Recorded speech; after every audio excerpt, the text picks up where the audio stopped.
আমি শুনিবলৈ পাইছোঁ দৰঙৰ পশ্চিম প্ৰান্তত যিটো ইথানল ফেক্টৰী হৈ আছে কামাখ্যা বায়'ফিউলছ নামৰ এই কোম্পানীটোত বাহিৰৰ পৰা তেওঁলোকে এমপ্লয়ীবিলাক ইয়াতে নিযুক্তি দিছে। আমি গম পাওঁ যে ইয়াতে স্থানীয় যিমানখিনি ল'ৰা আছে ইয়াতে নিযুক্তি দিয়া হোৱা নাই।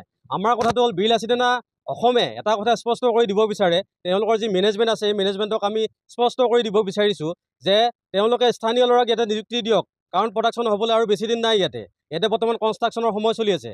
এই সময়ত তেওঁলোকে বৰ্তমান সময়ত স্থানীয় ল'ৰা যেতিয়া নিযুক্তি দিয়া নাই আৰু প্ৰডাকশ্যন যেতিয়া আৰম্ভ হ'ব তেওঁলোকে যে আৰু ইয়াতে স্থানীয় ল'ৰাক নিযুক্তি দিব তাৰে আমি আশাক্ষীণ দেখিছোঁ। গতিকে আজি আমি মেনেজমেণ্টৰ লগত কথা পাতিবলৈ আহিছোঁ। আমাৰ স্পষ্ট কথা যে তেওঁলোকক আমি এটা কথা সকীয়াই দিছোঁ, তেওঁলোকে যদি স্থানীয় ল'ৰাক ইয়াতে এমপ্লয় তেওঁলোকে নিদিয়ে, তেওঁলোকে সংস্থাপন যদি নিদিয়ে কৰ্মসংস্থাপন, তেতিয়াহ'লে এই কোম্পানীটো অনাগত দিনত ভৱিষ্যতে আমি বন্ধ কৰি দিবলৈ বাধ্য হ'ম। বিৰলাচিতা সমিতিয়ে তেওঁলোকক স্পষ্টভাৱে সকীয়াই দিছোঁ, আমি কোনো কাৰণত ইয়াতে কম্প্ৰমাইজ কৰিবলৈ অহা নাই, কোনো কাৰণত আমি কম্প্ৰমাইজ নকৰোঁ। স্থানীয় নিবনুৱা সমস্যা সমাধানৰ ক্ষেত্ৰত আমি মাত মাতি আছোঁ, মাত মাতিম আৰু অনাগত দিনতো মাত মাতি যাম। এয়াই আমাৰ স্পষ্ট দাবী আৰু স্পষ্ট চিধা কথা, তেওঁলোকক আমি সকীয়াই দিছোঁ বাৰে বাৰে। জয় অসম। আমি শুনিবলৈ পাইছোঁ দৰঙৰ পশ্চিম প্ৰান্তত যিটো ইথানল ফেক্টৰী হৈ আছে কামাখ্যা বায়'ফিউলছ নামৰ এই কোম্পানীটোত বাহিৰৰ পৰা তেওঁলোকে এমপ্লয়ীবিলাক ইয়াতে নিযুক্তি দিছে। আমি গম পাওঁ যে ইয়াতে স্থানীয় যিমানখিনি ল'ৰা আছে ইয়াতে নিযুক্তি দিয়া হোৱা নাই।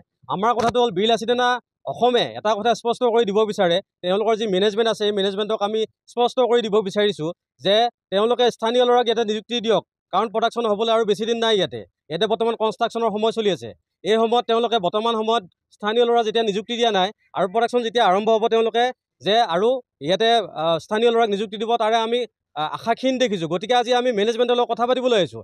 আমাৰ স্পষ্ট কথা যে তেওঁলোকক আমি এটা কথা সকীয়াই দিছোঁ, তেওঁলোকে যদি স্থানীয় ল'ৰাক ইয়াতে এমপ্লয় তেওঁলোকে নিদিয়ে, তেওঁলোকে সংস্থাপন যদি নিদিয়ে কৰ্মসংস্থাপন, তেতিয়াহ'লে এই কোম্পানীটো অনাগত দিনত ভৱিষ্যতে আমি বন্ধ কৰি দিবলৈ বাধ্য হ'ম। বিৰলাচিতা সমিতিয়ে তেওঁলোকক স্পষ্টভাৱে সকীয়াই দিছোঁ, আমি কোনো কাৰণত ইয়াতে কম্প্ৰমাইজ কৰিবলৈ অহা নাই, কোনো কাৰণত আমি কম্প্ৰমাইজ নকৰোঁ। স্থানীয় নিবনুৱা সমস্যা সমাধানৰ ক্ষেত্ৰত আমি মাত মাতি আছোঁ, মাত মাতিম আৰু অনাগত দিনতো মাত মাতি যাম। এয়াই আমাৰ স্পষ্ট দাবী আৰু স্পষ্ট চিধা কথা, তেওঁলোকক আমি সকীয়াই দিছোঁ বাৰে বাৰে।